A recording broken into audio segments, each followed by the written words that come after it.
Good evening and welcome back to the Snakebite. I'm John Kristovich with James Simpson saying thank you so much for tuning in to our weekly sports show that airs every single Wednesday at 5. Things are getting exciting here as we turn the corner. Conference championship season here for a lot of sports. We're excited to tell you about it. Here's this week's edition of the Snakebite.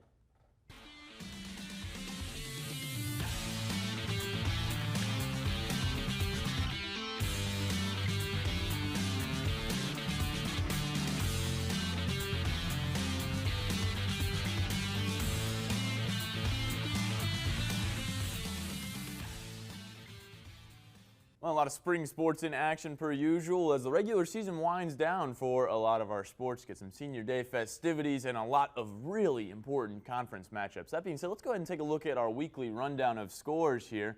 And for the Moccasins, a lot of victories as you can see here. Go ahead and take a pause on the screen and take a look at what happened this week in Mocs athletics.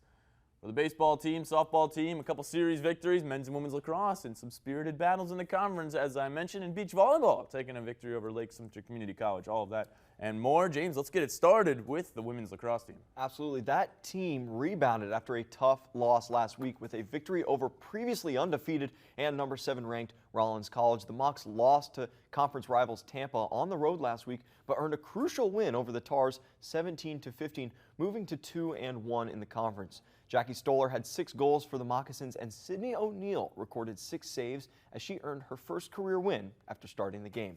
Abby McFerrin had her best game of the season in the win, posting 7 points with 5 assists, while Lizzie Lynch eclipsed the 100-goal mark for her career. The Moccasins are now on the road, and they will take on St. Leo University at 7 p.m. tonight. The Lions are ranked 21st in the country with a 9-4 record. And like the women, the men's lacrosse team nabbed a win in their 2 games last week. In Wednesday's 21-10 victory over the Lions, Florida Southern scored early and often, taking a 9-goal lead into halftime. In the win, Sean Nolan scored 4 times, reaching 178 career goals to become the all-time leading scorer for the Mocs. Jay Miner also had a day for the Florida Southern, recording 4 goals and 3 assists, while Michael Simone made 14 stops in the cage in an overall great performance. In the loss to number 8 ranked Tampa, most recently Matt Flamenspeck scored 3 goals and an assist as Mocs saw their program best 8-game win streak come to a halt. Next up for the Mocs, they're on the road tonight. They travel to Winter Park, taking on the 7th ranked Rollins College Tars in a massive contest before their final regular season home game of the year. And baseball won another series against in-conference opponent last week, taking 2 games out of the 3 in an away series against Lynn University, giving the Mocs a 10-5 in-conference record, placing them 3rd in the conference. They did lose that first game of the series 5-1, but bounced back in a big way in the next 2, winning 8-5 and 3-2. Connor Berry was a major contributor in the 2 wins, going 4-8 with 3 runs and 3 RBIs in the 2 games, helping push the Mocs past Lynn. That's now victories in 6 of their last 7 for the Moccasins as they move to 24-10 on the year.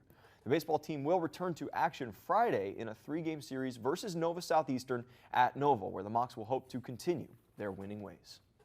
On our other diamond at Chris Bellato Field, the softball team bounced back this weekend versus Lynn University, winning 2 out of the 3 games in their home series. The 2 in-conference wins are major for this Moccasin team after a recent skid versus in-conference opponents where they lost 5 of their last 6 SSC games coming into this series. Mocs won the first 2 games of the series 10-3 and 2-1, eventually falling in the highly competitive 3rd game 3-2. These victories came in great part due to Sunshine State Conference Player of the Week, the Moccasin catcher, Destiny Colgate. She went 5 of 7 in the 2 victories, notching 3 doubles and 5 RBIs. The team currently sits 8th in the conference, will face off against another non-conference opponent over at Flagler tonight, hoping to pick up more momentum going to their next series against in-conference opponent Nova Southeastern. The women's tennis team upset the number 9 Tampa Spartans last Thursday during their senior day celebration match. Despite losing the doubles point and number 48 ranked Leah Piscini's 2-set loss to Tampa's number 13 ranked Amaro, the Mocs still got the job done in an exciting fashion.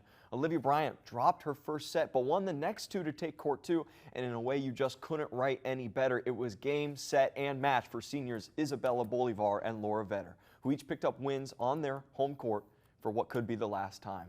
Tomorrow, the women's tennis team will travel to Daytona Beach to take on the number 39 Embry-Riddle Eagles in their last regular season matchup of the year. and they will then await selection into both the Sunshine State Conference Tournament and the NCAA Regional Tournament.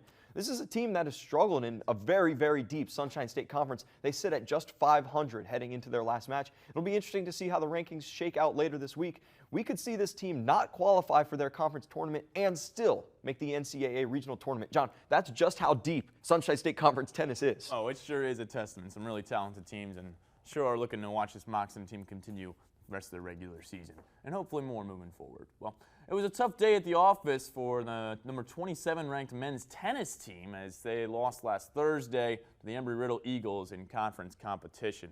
After splitting court 2 and 3 during doubles competition, it would ultimately come down to the number 8 ranked pairing of Chris Facao and Matteo Feghi to close up the doubles shot, but they dropped their match 7-6, 7-4, and the Mocs lost the doubles point. Things wouldn't really turn around for the Mocs during singles play, and they went on to lose the match 5-2. They return home tomorrow to close out the regular season with a senior day matchup against number 44 Queens College here at the Winnie Worden Tennis Center at 3 p.m. So senior day festivities for the number 27 ranked, really still a very successful season so far with more playoff aspirations for that men's tennis team. The beach volleyball team had a great start to senior day on Saturday with a strong 4-1 win against Lake Sumner Community College. The Mocs won 4 of their 5 courts with strong performances from Emma Shaddix, Olivia D'Agostino, Sarah Crocker, and Ashley McKinney. The Sandy Mocs continued to put up a good effort in their second match, but ultimately fell 5-0 against the very talented Palm Beach Atlantic Sailfish. This upcoming weekend, the Mocs look to close out the 2023 season strong as they will prepare for the AVCA Small College Championship in Hickory Point Beach. They will face Spring Hill College and Colorado Mesa University on Friday and Erskine College on Saturday. In track news, a select few members of the men's and women's teams made the trip to Cleveland, Tennessee for the Lee University Flamed Invitational.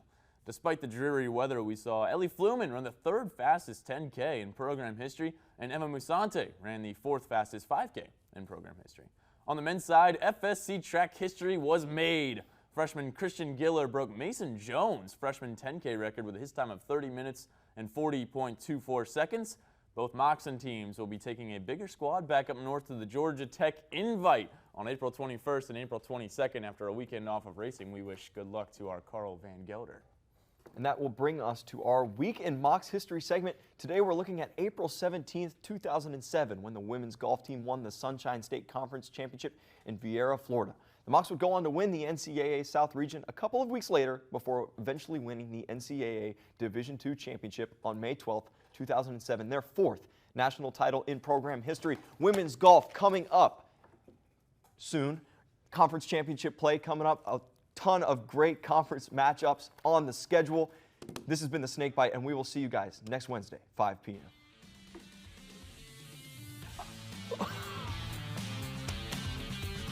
a good looking banana. Not even a little bit.